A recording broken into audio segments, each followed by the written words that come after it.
A Virginia Woolf vai iniciar a carreira dela com esse romance de formação intitulado A Viagem, publicado pela primeira vez em 1915. É uma estreia onde ela já vai começar a propor, mesmo que em vias mais formais, tanto uma nova linguagem quando se fala em sociedade, em casamento, no lugar da mulher, ao mesmo tempo em que ela já começa também a fazer as suas experimentações de estilo. Esse romance então vai tratar da história da jovem inglesa Rachel Van Race, que, acompanhada ali dos tios dela, parte de Londres em um navio com destino à América do Sul. E vai ser nessa viagem onde ela vai finalmente ter contato com a vida real e vai se desenvolver enquanto indivíduo e também enquanto mulher. Esse desabrochar da Rachel vai acontecer a partir então do contato dela com outros ingleses que também estão passando uma temporada ali na mesma cidadezinha da América do Sul. É uma cidade fictícia chamada Santa Marina e muito se especula que a Virginia Woolf tivesse em mente o Brasil quando escreveu isso aqui, mais especificamente numa região que poderia ser o Maranhão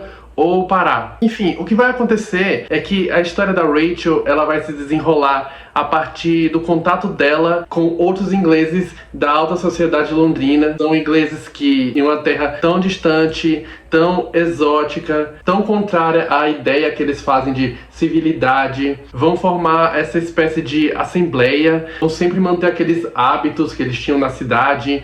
Então você vai ter aqui a hora do chá, jogos de mesa, leituras de jornais, trocas de correspondências, tudo entremeado com debates que vão desde política, literatura, filosofia, fofocas. Nesse grupo você vai ter vários chavões.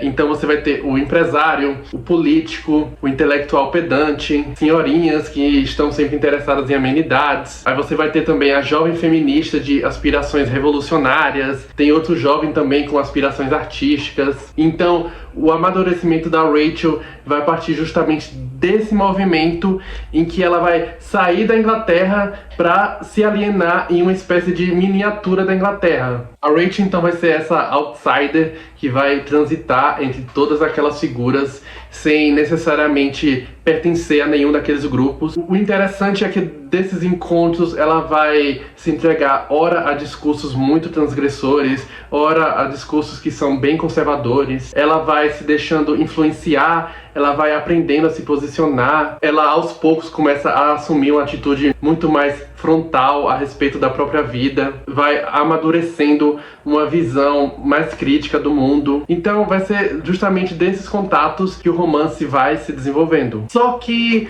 do que se trata de fato um amadurecimento? E como seria possível aprender essa ideia de vida real? Nesse romance aqui é simplesmente superando o cinismo das aparências, se permitindo a ter suas próprias emoções, colocando em crise a produção cultural do seu país, desenvolvendo a sua voz opinadora, sendo mais aberta à vida. E isso só vai acontecer quando o indivíduo de fato ele se entrega às experiências humanas e ao contato com a natureza. Quando se tornou doloroso continuar olhando a grande vastidão da paisagem parecendo aumentar os olhos dela além do limite natural, ela fitou o chão. Gostava de escrutar cada polegada do solo da América do Sul. A Virginia Woolf nesse livro então já vai apresentar como seu interesse principal captar o efeito daqueles choques cotidianos, como aquilo vai afetar a percepção da sua heroína sobre a sua própria condição, porque até então a Rachel ela vivia uma vida muito protegida. Esse livro vai também,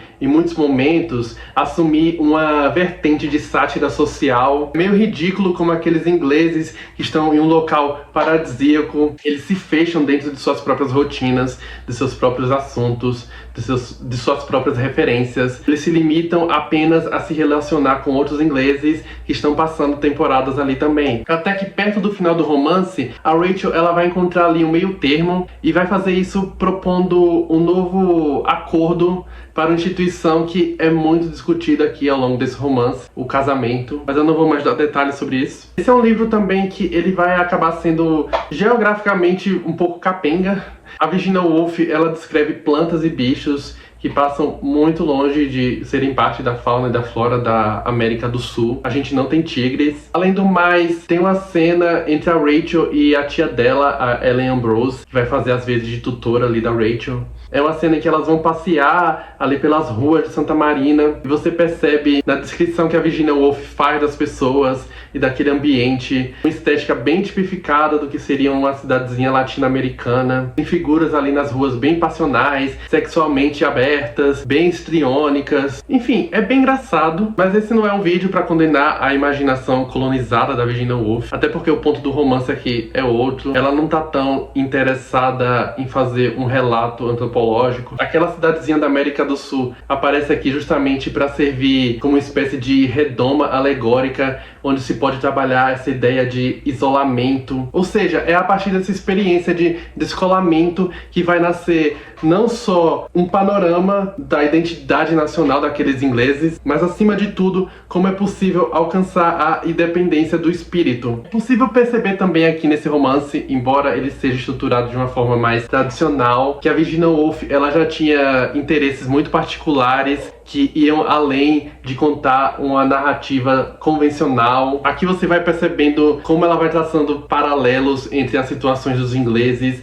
as experiências da Rachel na natureza, como ela realmente já tinha aquela busca estilística de uma escrita que gosta de ir ao fundo nas sensações e se dedica a apresentar uma experiência da forma mais sensorial possível. Essa era a coisa estranha, que não se sabia aonde se estava indo, ou o que se queria, e se seguia cegamente, sofrendo tanto em segredo, sempre despreparada e espantada, sem saber de nada.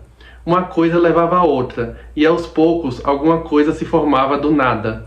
E assim se chegava finalmente àquela calma, àquela certeza.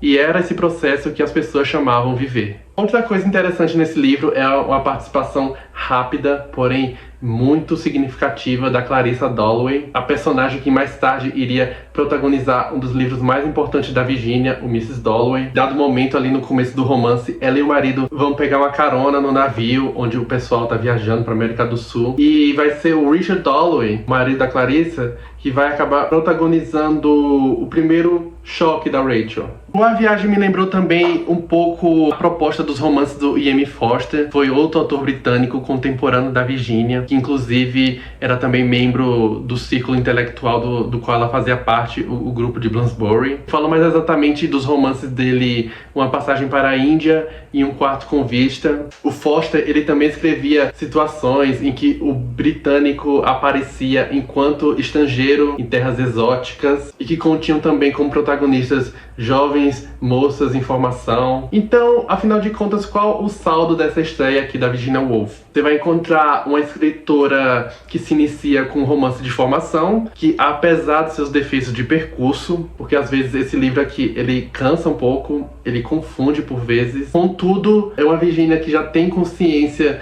do efeito que ela quer produzir. Conhecendo o tamanho que ela assumiria enquanto escritora, a gente já sabe como o caldo vai engrossar, como a Virginia Woolf vai endurecer enquanto artista radical. E quando se pensa nisso aqui como o pontapé inicial das suas principais ambições ali enquanto escritora, você percebe também que, assim como a heroína desse livro, a Virginia Woolf estava na própria caminhada para se expressar da forma mais autêntica possível.